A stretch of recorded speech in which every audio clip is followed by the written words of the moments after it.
Hello friends, welcome to study 147। आज के video में हम चंद्रमा की जर्नी को कवर करेंगे, जिसमें 1959 से लेकर 2023 तक कौन कौन से देश हैं जो कि चंद्रमा की सतह के ऊपर पहुंचे हैं। साथ ही चंद्रमा के साउथ पोल के ऊपर पहुंचने वाला भारत ये विश्व का पहला देश बन गया है। तो भारत की जो चंद्रयान 3 है, इसने इतिहास रचा है। तो आज के इस वीडियो के अंदर हम ऐसे ही डिटेल को कवर करेंगे, साथ ही चंद्रमा की जर्नी को कवर करेंगे। तो चलिए बिना किसी देरी के स्टार्ट करते हैं आज का हमारा इंपॉर्टेंट वीडियो।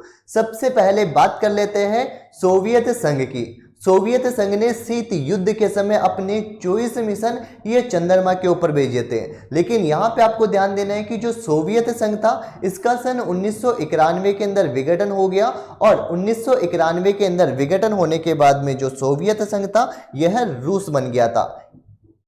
तो सोवियत संघ, जिसे वर्तमान के अंदर रूस के नाम से जाना जाता है, इसने शीत युद्ध के समय अपने 24 मिशन भेजे थे चंद्रमा के ऊपर। रूस के द्वारा जो आखिरी मिशन भेजा गया था, यह सन 1976 के अंदर भेजा गया था, जिसका नाम क्या रखा गया था? लूना 24 नाम रखा गया था। और यह ऐसा मिशन था जो कि चांद के सतह के ऊपर गया और वहां से 170 ग्राम मिट्टी लेकर वापस पृथ्वी के ऊपर सुरक्षित लौटा था। तो रूस जो है, इसने ऐसे ऐसे मिशन भेजे जो कि पृथ्वी से चंद्रमा के ऊपर जाते थे।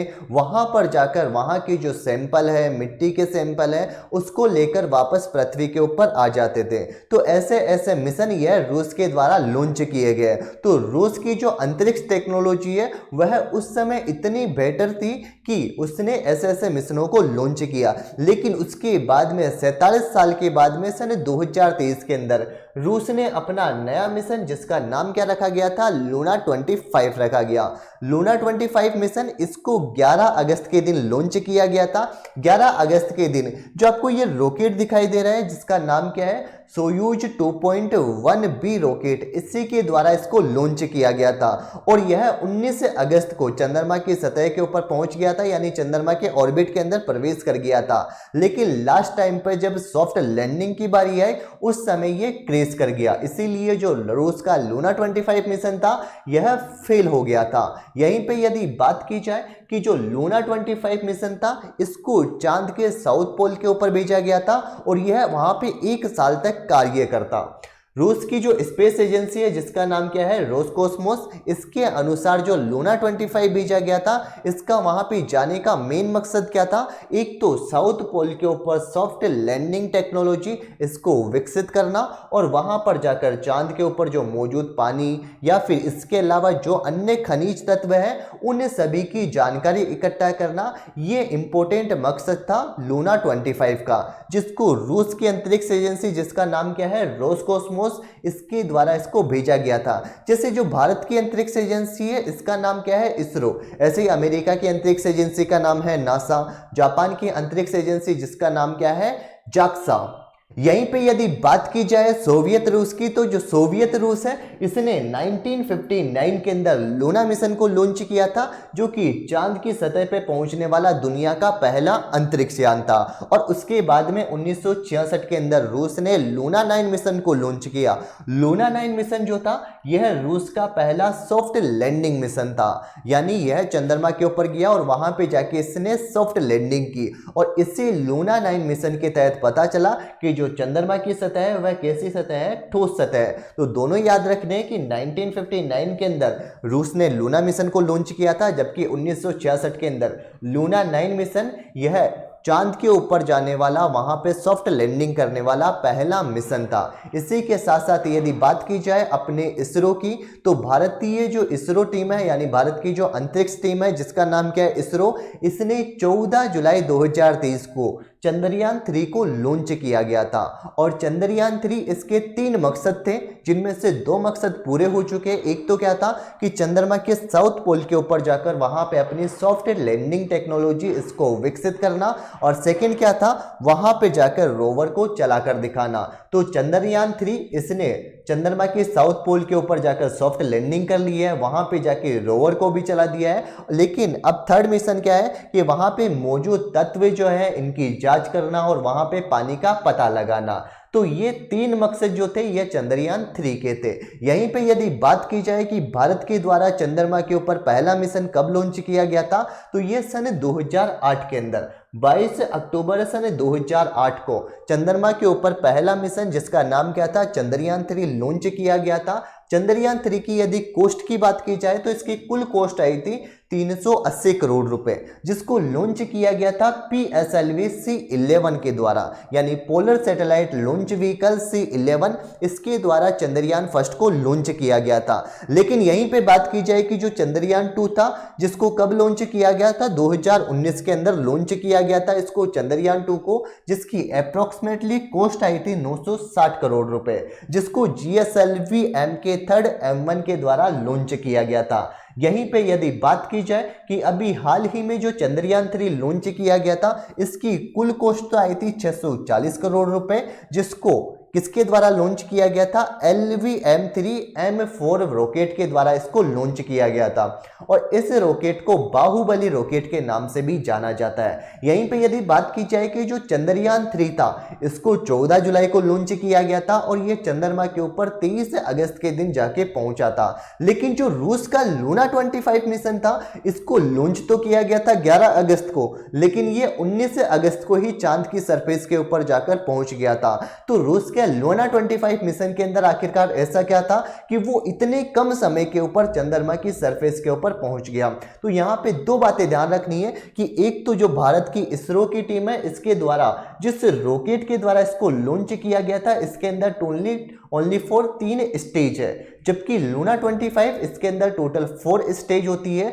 चौथी स्टेज है इसका नाम क्या था, फ्रिगेट। फ्रिगेट क्या करता है, एक प्रकार से पावर देने का कार्य करता है। जैसे जो चंद्रयान 3 था इसको पृथ्वी की कक्षा से बाहर निकलने के लिए पृथ्वी के चारों तरफ चक्कर काटते हुए फिर बाद में चंद्रमा के सरफेस के ऊपर जाना था और वहां पे जाके सरफेस के चारों तरफ इसके ऑर्बिट में चक्कर काटते हुए धीरे धीरे चंद्रमा की गुरुत्वाकर्षण को लेते हुए चंद्रमा के सरफेस की तरफ बढ़ना था। लेकिन जो लूना 25 मिशन था यह पृथ्वी की सतह से सीधा ही चांद के ऊपर चला गया, यानी इसको पृथ्वी की चारों तरफ चक्कर नहीं काटने पड़े, लेकिन यहां पे पृथ्वी से सीधा ये चांद पे चला गया। लेकिन इसको जिस रॉकेट के द्वारा लॉन्च किया गया था जिसका नाम क्या था, सोयूज 2.1B रॉकेट, इसके द्वारा इसकी कॉस्ट कहीं गुना बढ़ गई थी। जैसे भारत का जो चंद्रयान 3 था इसको लूना 25 की 1/3 कॉस्ट के अंदर ही इसको लॉन्च कर दिया गया। जैसे जो लूना 25 मिशन था इसको लगभग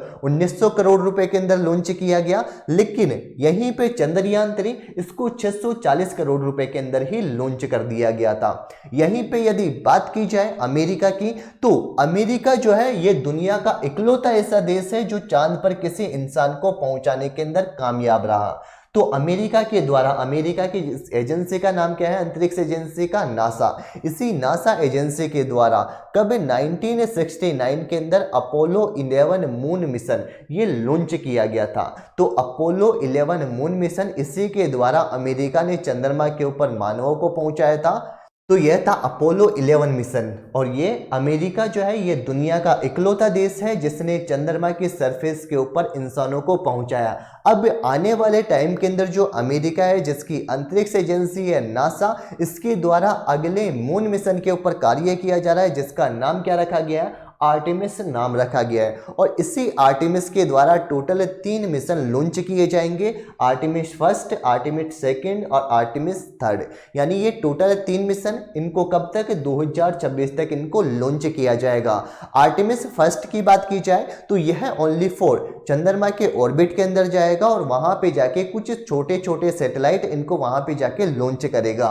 आर्टेमिस 2 जो है इसके जरिए इंसान ये चंद्रमा के ऑर्बिट के अंदर जाएंगे, लेकिन वहां पे उतरेंगे नहीं। ओनली 4 जो चंद्रमा का ऑर्बिट है इसके चारों तरफ राउंड काटेंगे, यानी ऑर्बिट के चारों तरफ घूमेंगे और वापस पृथ्वी के ऊपर लौटकर आ जाएंगे। लेकिन जो आर्टेमिस 3 मिशन है इसके तहत चंद्रमा के ऊपर इंसान ये जाएंगे, वहां पे जाके लैंडिंग करेंगे और चंद्रमा के सरफेस के ऊपर उतरेंगे। तो यह था आर्टेमिस 3 मिशन। लेकिन जो आर्टेमिस 3 मिशन है इसमें पहली बार महिलाएं भी इसके अंदर हिस्सा हिस्सा लेने वाली है, यानी महिलाएं भी इसके अंदर पहली बार जाने वाली है। अब यहीं पे बात की जाए कि अमेरिका के द्वारा ये जो अपना अगला मून मिशन है जिसका नाम क्या रखा गया है, आर्टेमिस। तो इसका नाम आर्टेमिस ही क्यों रखा गया? जैसे पहले जो मिशन था उसका नाम क्या रखा गया था, अपोलो, लेकिन जो सेकंड मिशन है इसका नाम क्या रखा गया था, आर्टेमिस। क्योंकि जो ग्रीक माइथोलॉजी है इसके अनुसार यह कहा जाता है कि जो आर्टेमिस और अपोलो है ये दोनों क्या है, भाई बहन है। जिसमें अपोलो इसको तो क्या कहा जाता है, सूर्य का देवता कहा जाता है, जबकि जो आर्टेमिस है इसको चंद्रमा की देवी के नाम से जाना जाता है। इसीलिए अमेरिका ने अपनी जो मून मिशन है इनका नाम रखा गया था, एक तो अपोलो नाम रखा गया और एक रखा गया था आर्टेमिस नाम। यहीं पे यदि बात की जाए चाइना की, तो रूस और अमेरिका के बाद में तीसरे नंबर पे आता है चाइना, जो कि चांद की सतह से पत्थर और मिट्टी के नमूने लाने के अंदर सफल रहा है। पिछले 10 सालों में चांद पर भेजे गए चीन के 3 मिशन सफल रहे। 2013 के अंदर चांग E3 भेजा गया, 2019 के अंदर फिर चांग E4 भेजा गया और 2020 के अंदर चांग E5 मून मिशन भेजा गया था। जो चांग E5 मून मिशन था ना, यह चंद्रमा की सरफेस के ऊपर गया था और वहां पे खुदाई करके नमूने इकट्ठे किए और चांद की सतह से रंगीन तस्वीरें ये भी इसने कैप्चर की थी और वहां पे अपने जो चाइना था इस चाइना का झंडा फहराया। उसके बाद में 2026 के अंदर चाइना इसके द्वारा चांग E6 मिशन इसको लॉन्च किया जाएगा। ये चंद्रमा के साउथ पोल के ऊपर जाएगा और साउथ पोल जहां पे भी चंद्रयान 3 गया था उसी जगह पे जाएगा, लेकिन ये वहां पे क्या करेगा, चंद्रमा की सरफेस पे खुदाई करेगा, वहां से मिट्टी के नमूने लेगा और वापस पृथ्वी के ऊपर लौट के आएगा। 2027 के अंदर चांग E7 मिशन को लॉन्च किया जाएगा और ये चंद्रमा के साउथ पोल के ऊपर पानी या फिर बर्फ की खोज करेगा और उसके बाद में सन 2030 तक चांद पर अंतरिक्ष यात्री इनको भेजने की तैयारी कर रहा है चाइना। यहीं पे यदि बात की जाए कि अन्य मून मिशन की, तो मून की रेस के अंदर 4 प्रमुख देश है। कौन कौन से हैं? एक तो अमेरिका, चीन, रूस और भारत। ये चांद की रेस के अंदर 4 प्रमुख देश है। इसके अलावा कुछ अन्य भी देश है, जैसे प्राइवेट एजेंसियां भी है, स्पेसएक्स कंपनी, ये भी चांद की रेस के अंदर लगी हुई है। जापान ने 2023 के अंदर अपना मिशन लॉन्च किया था, स्लिम मिशन। यूरोपियन एजेंसी 2026 के अंदर अपना लूनर कम्युनिकेशन मिशन यह लॉन्च करेगी चंद्रमा की सरफेस के ऊपर। ऐसे ही स्पेस एक्स यह 2028 तक अपना मिशन लॉन्च करेगा।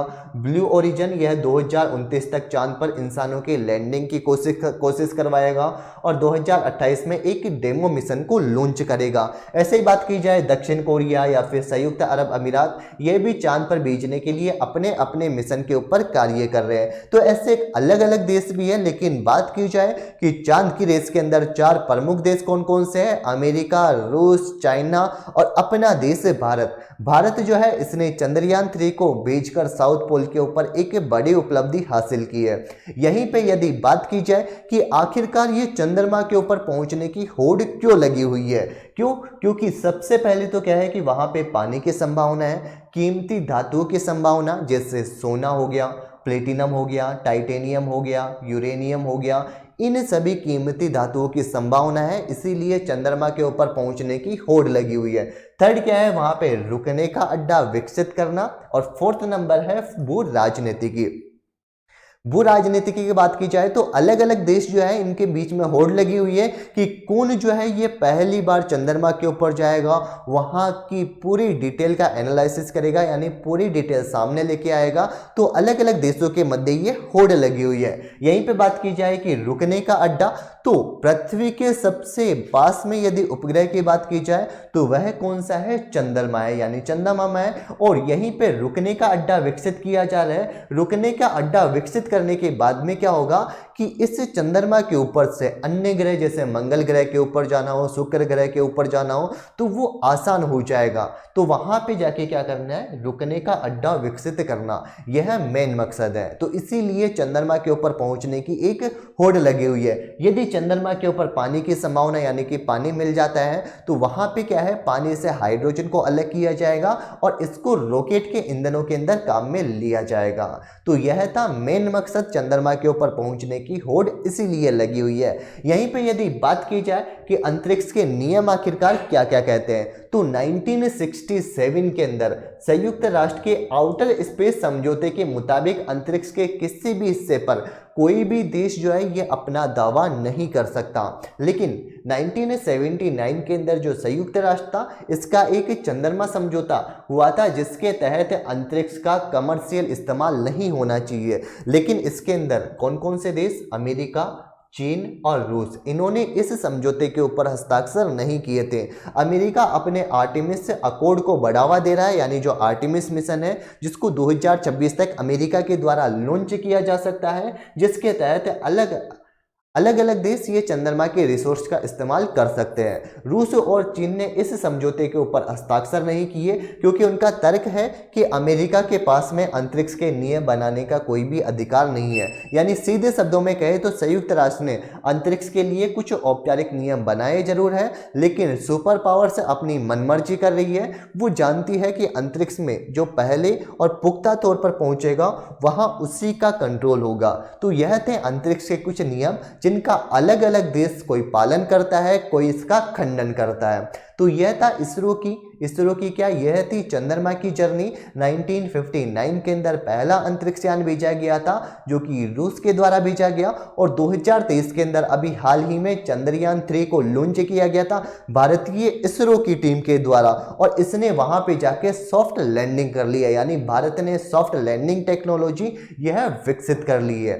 चंद्रयान 3 को इस प्रकार से लॉन्च किया गया था, इस प्रकार से इसको विकसित किया गया था कि इसके पास में कितनी भी बाधाएं आ जाए, कितनी भी कठिनाई आ जाए, इसके अंदर टोटल 4 इंजन 4 थ्रस्टर लगे हुए थे। यदि उसके अंदर से 2 फेल भी हो जाते तो भी चंद्रयान 3 जो था यह आसानी से वहां पे जाके लैंडिंग कर सकता था। तो यह था आज का हमारा एक इंपॉर्टेंट वीडियो। अगर आपको हमारा वीडियो पसंद आया हो तो वीडियो को लाइक कीजिए, साथ ही वीडियो के अंत तक बने रहने के लिए आपका दिल से धन्यवाद। जल्द ही मिलेंगे आपसे नेक्स्ट वीडियो के अंदर, तब तक के लिए बाय बाय, टेक केयर।